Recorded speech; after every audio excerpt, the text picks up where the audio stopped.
horrible attack on a woman who would have difficulty fighting back against anyone. Hampton police said the disabled woman was attacked at a 7-Eleven on North King Street and Rip Rap Road. The victim's leg was slammed in her car door and she was punched several times. And just into 13 News, police know who they're looking for. This man, 25-year-old William Andrew Douglas.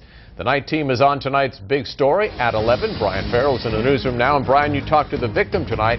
How is she doing? She still has a lot of pain, especially in her leg. Punches to her throat left her unable to swallow for a couple of days and made talking difficult. She's skittish, afraid when anyone seems to come up on her too quickly after becoming the target of someone's hate.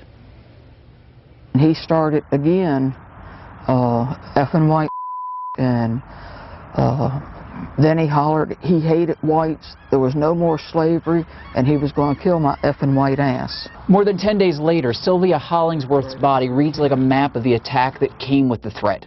That's one of the spots up in here, all through here, and down into my ankle. The bruising's clearing, the pain's still there. I go into a panic, and I have anxiety attacks and all. The 59-year-old stopped at 7-Eleven at North King Street and Rip Rap Road in Hampton. She went into the store, followed by someone who'd been yelling at her in the parking lot. He was the passenger in a car that got there about the same time as Hollingsworth. When she left 7-Eleven, the car was in the space next to hers, the passenger on top of her with a hold on her door as she tried to squeeze into it. And he would take it and just real hard, and I could hear it actually hit, but my leg would keep it from clicking. Repeated punches to the face and throat came after that. The driver of the car took off without the attacker. Several people at the store at the time, none, including employees, called police. They watched the incident happen, and they weren't trying to help.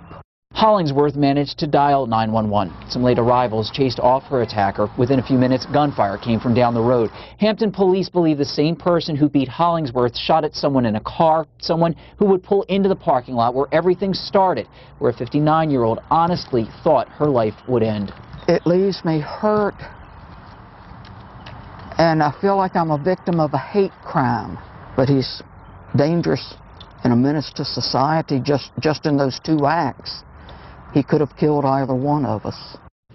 Again, Hampton police say they have identified William Douglas as the person responsible for the attack. The address they have for the 25-year-old is on Quash Street, which is near the convenience store. If you know where Douglas is, you can reach officers through Crime Line. That number is 1-888-LOCK-YOU-UP. Live in the newsroom, Brian Farrell, 13 News.